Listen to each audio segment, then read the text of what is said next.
Hi, welcome to the Homicide Canada podcast. This is episode 55. It's a special edition. We're going to talk about the Sabrina Kauldhar murders. I'm not sure if I'm pronouncing that correctly or not. But yeah, so normally, like oftentimes, we'll do one just the monthly roundup. So yeah, but sometimes we'll do some special episodes on a topic perhaps or a particular killer and that. And this one is a killer and it's kind of topical. Um, yeah, so like I'll just say up at the top, yeah, besides our podcast, we have a website, homicidecanada.com, where you can go to. And basically, yeah, we have like try to have a page or for every homicide that happens in Canada. And then we have some pages for municipalities and provinces where we list all the homicides there too and links to them. The individual pages, we're on Instagram, we're on Facebook, just search Homicide Canada, we show up there. Twitter, homicide_Canada. Often we'll put up like tweets linking to the murder pages and that. So yeah, we're pretty much everywhere. Not on TikTok yet, but we'll see. Yeah, so Sabrina Kauldhar, this is some Ontario killings by one person. And yeah, it's a pretty strange case. Yeah, and we figured that we'd do a special episode, quick hit on it. And yeah, so I'll get started. I guess, yeah, I'll start describing like sort of what the murders were and that, and then we'll kind of get into some discussion of it. So on October 1st, 2024 at 2:08 p.m., police responded to a call for service in the Keele Street and Dundas Street West area of Toronto, Ontario. At that time, it was reported that Trin Tai Vu, I hope I'm pronouncing that correctly, a 66-year-old woman was located deceased inside a residence with visible trauma to her body. I guess we don't know, Tami. I guess trauma, I don't know. Well, we don't know the cause of death, I guess. No, we Okay. don't, but So we would. we would suspect it's the same as the other two. Okay, but so I don't know. Okay, so well, like we'll get to the other two, but they were both stabbed, so we don't know Yeah. what happened there. But yeah, so Sabrina is believed to have lived at a Keele Street address where Vu was found. So I guess I don't know, were they roommates then, or Well, I looked up the address, and it looks like it's a house, so it could be an apartment house or a so like rooming that house. it could be or a rooming house, or maybe the floors are divided up in Maybe, individual like yeah. apartments and stuff like that. So maybe she's her roommate. We don't know. So. Maybe. Okay. And so what's interesting on October 1st, I'm trying to think back, I guess police didn't at the time didn't say anything about her for this murder at the time, or? No. Okay. No, it was kind of a mystery for a little bit there. And so they discovered it on October 1st. And so at that time, do we know whether like she was Vu was killed recently then, like that day when she was found, or? I'm assuming that she was Okay. killed the day she was found, but police have not said, but it just seems that way because they're saying this was like a 3-day Okay, spree. yeah. So okay, makes sense then. Okay. And so in theory, like we figure like the one difference that we're gonna get to is that we're assuming that Sabrina Kauldhar knew this woman because she lived at the same address. So I think Yeah, police Okay. did say that she did know her. Okay, yeah. So we know that for sure. And then on October 2nd, 2024 at 2:49 p.m., emergency services personnel responded to John Allen Park in the city of Niagara Falls for a report of a disturbance. When two district, Niagara Falls / Niagara and the Lake, uniformed officers arrived on scene, they found an adult male suffering from critical injuries. Despite medical intervention efforts by Niagara Emergency Medical Services and Niagara Falls Service, 47-year-old Lance Cunningham was pronounced dead at the scene. According to media reports, Lance was the father and Fallsview casino cook. And I don't know, I guess, did I read that he was just basically out walking his dogs then? Yeah, like minding his own business. Yeah. And then is been reported that he was stabbed then to death? Or? Yes. Okay. Yeah. And so, yeah. So this one is different than the first one because in the sense that, as far as we know, she didn't know this guy. It seems like a random Just attack. a random attack. And like, Niagara Falls from Toronto, like in the country the size of Canada, like that's not that far. Like I guess 2-hour drive maybe or something like that. So Yeah, not super far. but not super close either in that. Yeah, and I guess we heard, I don't know if we mentioned this later on, but we heard that I guess she got around, like, I think the police, I remember reading somewhere, she got around on public transit or something, or? Yeah, and she could have taken, like, the GO train does go from Toronto to Niagara Falls now. That's true, yeah. So, So she could have, yeah. So as or far a as we know, bus. she was being green, like she Yes. was not driving her own car and that. But so yeah, Yeah. okay. But that meant too, like people could have been sitting beside her this whole time in that on the bus or whatever and that. Yeah, so. they could have been. Yeah. So, and then there's the third murder on October 3rd, the next day of 2024 at approximately 12:26 p.m. Hamilton police received a 911 call requesting an ambulance to the parking lot of 209 McNabb Street North, where an unresponsive male was found with significant injuries consistent with the stabbing. Police in Hamilton paramedics responded to the scene. And the victim, 77-year-old Mario Bilic, was transported to hospital where he later succumbed to his injuries. And then, so Mario was a retired teacher from Cathedral High School in Hamilton, which isn't that far away if you know Hamilton. Well, a little far away, but not that far. He had just left his daily coffee shop at the Italian club when he was attacked.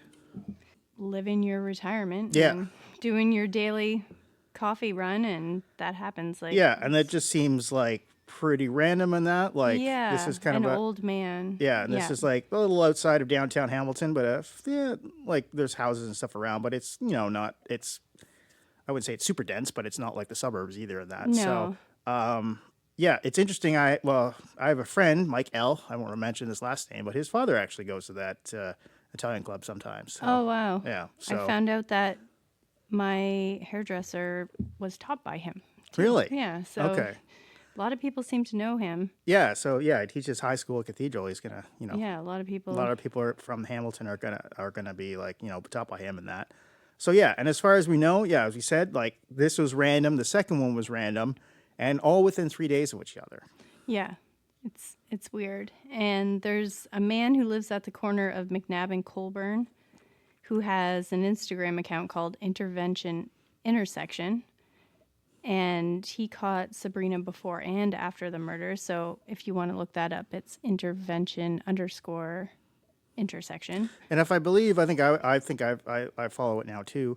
And they had he has put up video of her running across. Yeah, the okay. video's up there so you can see it. And I guess he said in there that he didn't even realize that she was like in his backyard at some point after that too, which is really? pretty creepy. That is, yeah. And so I'm trying to remember. So when she initially before the murder, did she run or is she like kind of? She's just walking. She's just walking. And then I think I do recall watching the second one because I do remember her kind of running in that. Yeah, so. yeah, kind of running, kind of looking worried. Yeah. But the first one, she's just walking fast. And when she runs, you can't see that she's carrying a knife or anything or that? No, you really can't see. Like, Yeah. home cameras aren't Yeah, they're not that great. great. It's true, Yeah. Investigators were able to link the Hamilton homicide to the recent murders in Niagara Falls and determined that the suspects matched the description in both cases. An additional link was made to the active homicide investigation in Toronto. Yeah, so it's always interesting when there's like a couple homicides and people ask the police, are these unrelated? And a lot of Yeah. times they aren't, but in this case, yeah, they all were. So Yeah, I wonder if there was also video in Niagara Falls. yeah, maybe. I guess the one thing, or seen at it. least a decent description. Like the one thing is, if I don't know, people listen to this podcast. I don't know. If you're listening to this podcast, you probably have heard about this case and maybe Yeah. seen some of the photos. But like, she's wearing often the photos they show, she's wearing like a pink do rag and that, and fairly distinct looking. So Yeah. She has like tattoos on her face, so pretty easy to pick out. yeah.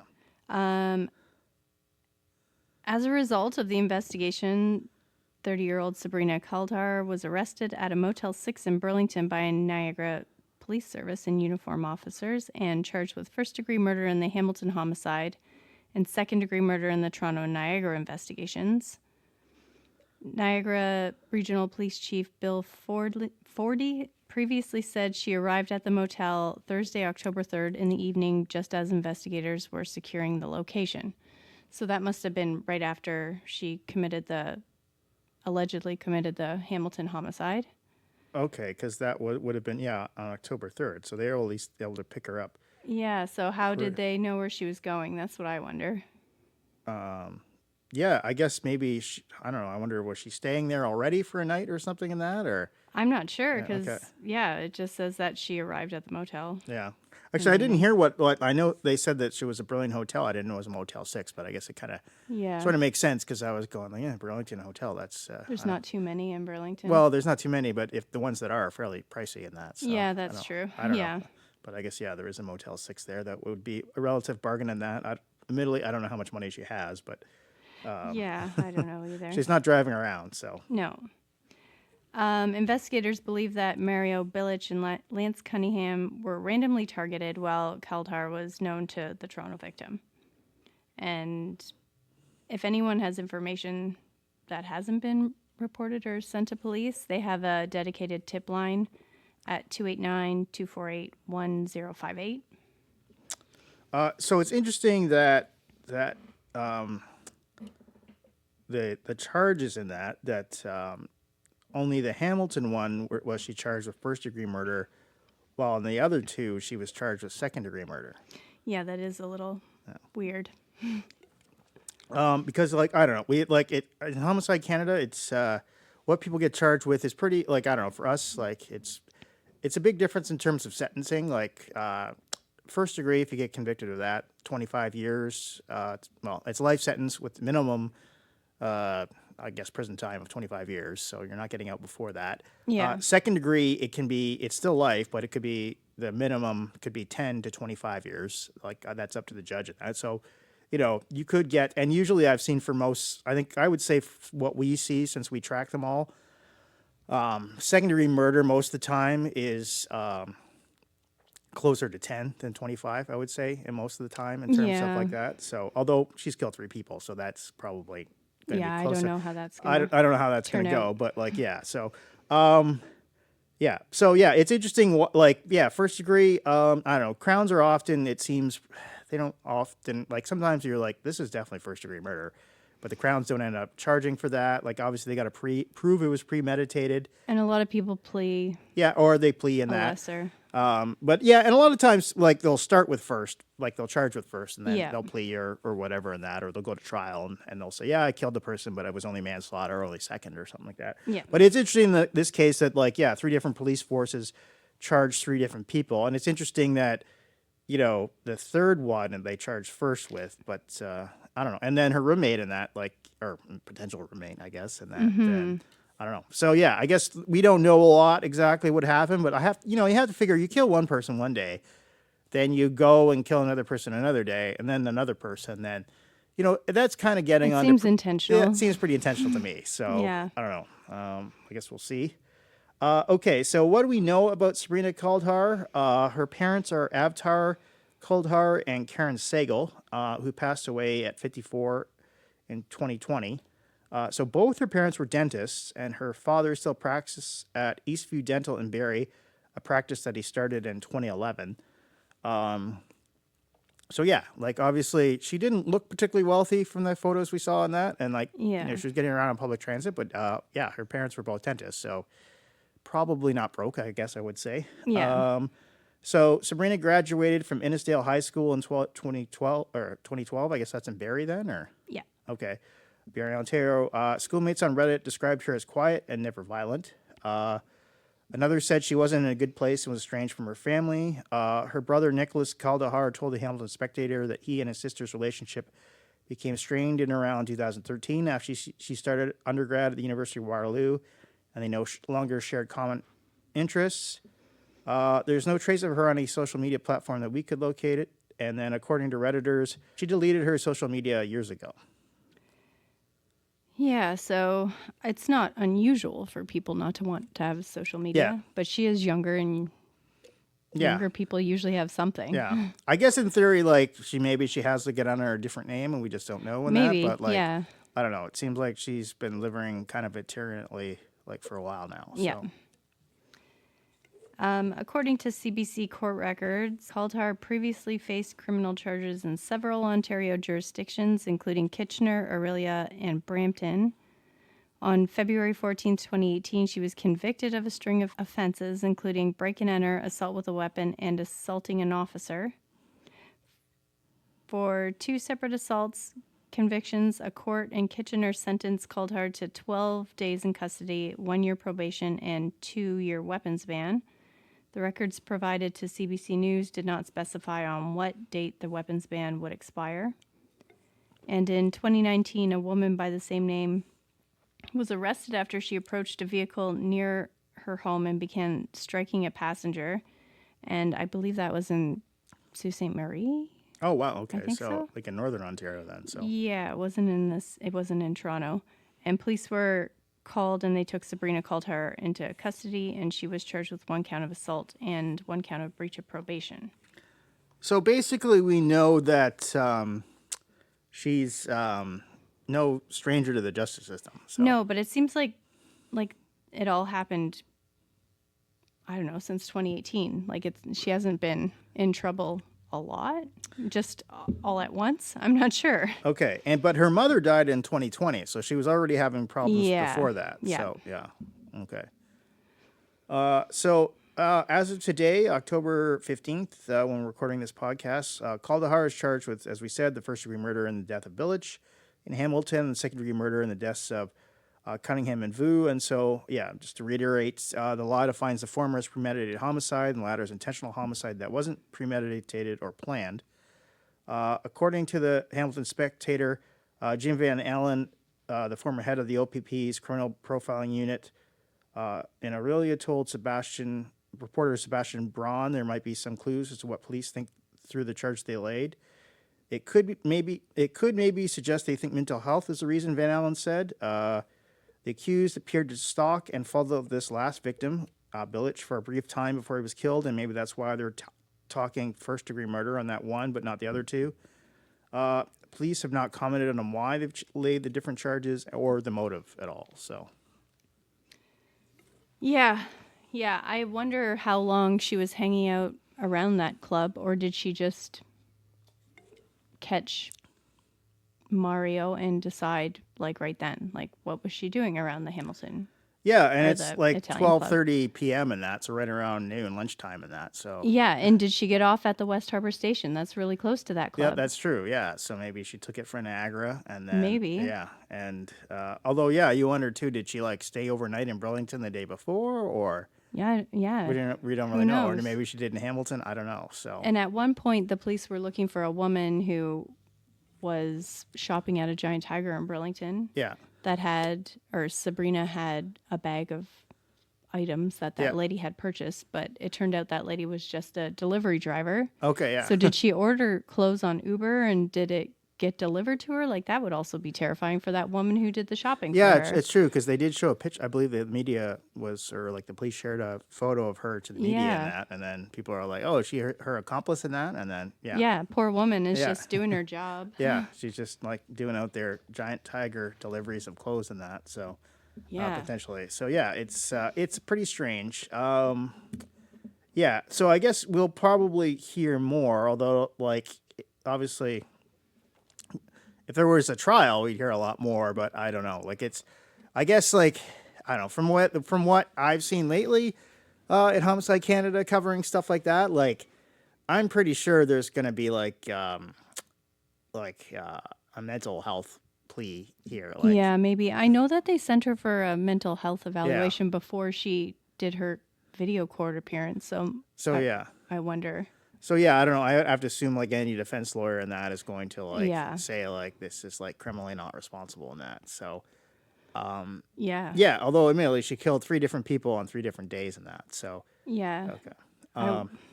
I don't know. I wonder, like, did she kill the first person and decide, like, oh, wow, and Yeah. like I'm gonna do this more often? Like, it just Yeah. seems really weird. I don't know. So yeah, because like I think originally people were talking about a serial killer, but like I think like there's obviously a difference between a serial killer and a spree killer in that. So like Yeah. oftentimes people say like a serial killer will have like a cool down period, like they'll kill someone and then And yeah. a plan usually. Yeah, and right? a plan usually, and then it'll be a while potentially, like maybe not even like months or that, but maybe, but there'll be some time in between in that.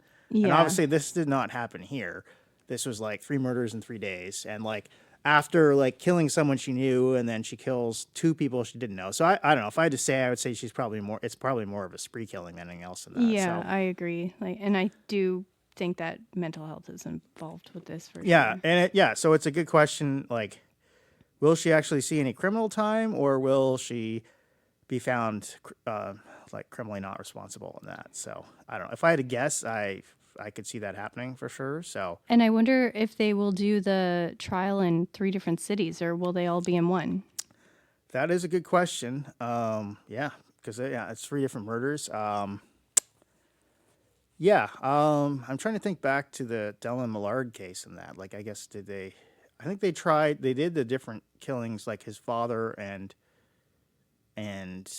Bosma. Bosma were separate, I believe. Or, Yeah, I think they were 2, yeah. but were they both in Hamilton or one in No, Milton? one was in. I think his father was in Toronto on that. So Well, then I guess maybe she'll have 3 different yeah, trials. maybe she'll have 3 different trials in that, which could be interesting because, like, as we talked about earlier, obviously, like one was charged with first degree murder, 1 homicide, and 2 were charged with second degree. So Yeah. yeah, this is kind of interesting. I'm trying to like think back.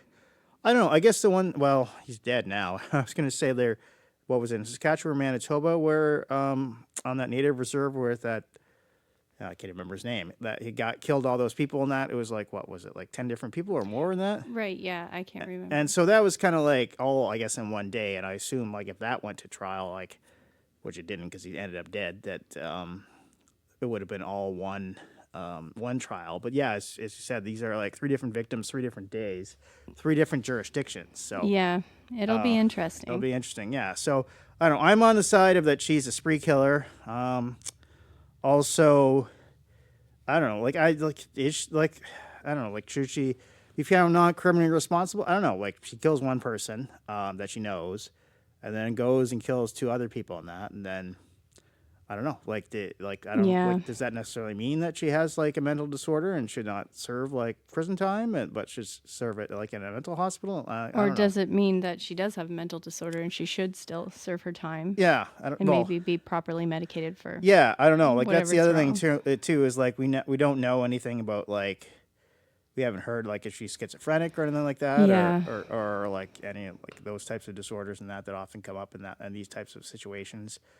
I don't know. The one thing is though, sometimes with the schizophrenic ones, in that it's often just one killing, and then people saying they're like disassociating or hallucinating or Yeah. But like these 3 different ones, in We've that, never seen, at least in Ontario, Yeah. like 3 3 different cases. Yeah. Is that so? in a row. So yeah, it's obviously a very strange case and unusual for Ontario and Canada in that. So yeah, So that's pretty much it. We figured we'd do a quick episode on this, just because it is so unusual. And then strange background. Like she doesn't have a deprived background. No. So it just very strange. So until our next episode. Just to reiterate, I have besides the podcast, we have a website, homicidecanada.com, and then find us on Instagram or on Facebook. Just search us in that. So until next time.